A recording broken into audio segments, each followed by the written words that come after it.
It was about 3 o'clock in the morning when I woke up with a spinning head. Through an adrenaline rush, my brain forced me for a mere 2 minutes to instantly connect all the dots that had been lingering in the back of my head. "It is good," or "it is enough," have allegedly been Immanuel Kant's last words. In German, it means the same. This was 1804. Shortly after his death, the world's population reached the 1 billion mark and continued to grow exponentially. I learned as a kid that I should save my money and bring it to the bank, which would generate interest and magically multiply my savings. But while I saved my money for a better tomorrow, I have to recognize today that my government already spent the capital of the day after tomorrow. The real dilemma hereby is that this accumulation of debt grows exponentially faster than our economy. To counterbalance that becomes increasingly difficult.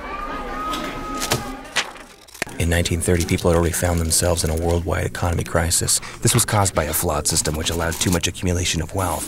Back then, citizens of a small town in Austria simply created their own currency, which had an expiration date, and therefore always stayed in circulation, at least until a threat of sending armed military forces occurred, which stopped the small town from printing their own money. Due to the economic standstill during this Great Depression, harvesting wheat ironically cost more money than you were to get by selling it. That's partially the reason why we got rid of the gold standard back then, but going into that would actually go too far now. World War II ended the Depression, brought an economic boom, and caused our present leaders to grow up with a steady more.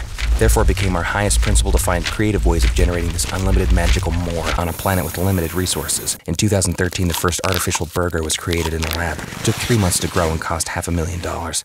So we create more jobs to force more consumption, create more resource depletion and pollution, Back to Immanuel Kant, who already wrote that the lifestyle humans claim for themselves has to be available to all living beings and also be viable in the future. Did you know that on the coast of Obama, a city in Japan, lives a sea creature that digests its own brain? When the sea squirt is mature, it permanently attaches itself to a rock. At this point, it does not need to move anymore and has no need for a brain.